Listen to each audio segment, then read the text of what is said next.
Hey folks, so I've just been having these musings about the whole idea of salvation shells, and it's something that I kind of think of if you maybe have an ion and you've got water around the ion, that there really is kind of a shell of things, and then there's like a second shell, if you like.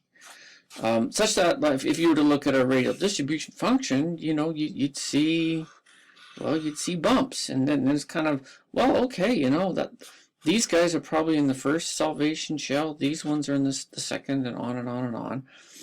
But what we've got here is and I'm kind of looking down on the GPCR, and I'm thinking that you've got all these are alpha carbons. These are alpha carbons going on here. And you've got, well, in this case, I'm using like a center of mass for a head group, and you've got some collection of these things around our protein, and, well, I'm just kind of wondering, is it a shell? Should we even think of this thing as a shell? For example, if I look at the radial distribution function of these lipid head groups off of an alpha carbon, it's just kind of like that. It's kind of mush. You don't really get a lot of anything. So it's like, okay, where do we put our demarcations? First, second, third. And we've got tools for that. We've got things like a Voronoi analysis. We've got a near neighbor analysis.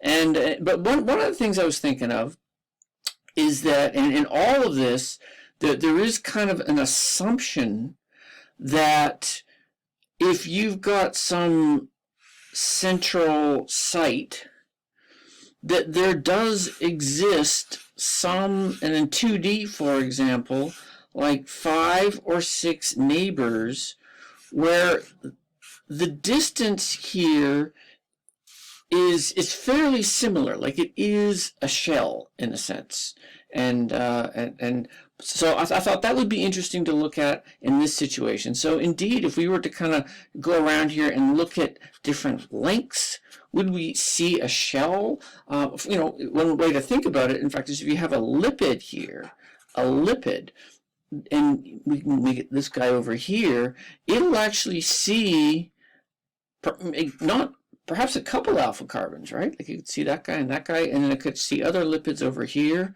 And at the end of the day, you can always say, okay, who is the closest? Who is the most closest?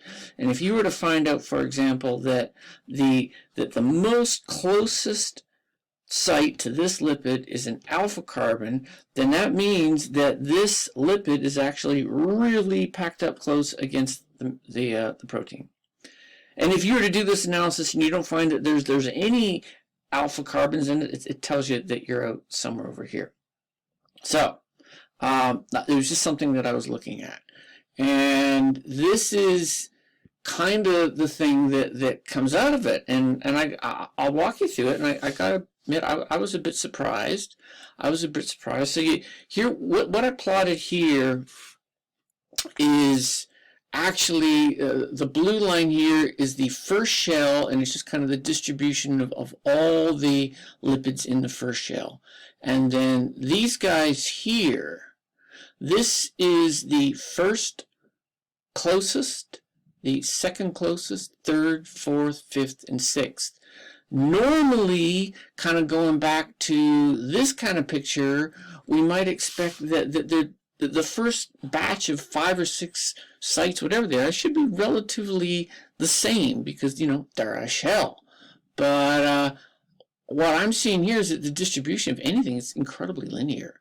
So the first closest, you're about 0.6, and then it goes up, and then it goes up, and by the time you get to like the 6th closest neighbor, if you like, it's almost twice as far away. So it's just forcing me to just kind of think about the whole idea of salvation shells when we're talking about proteins.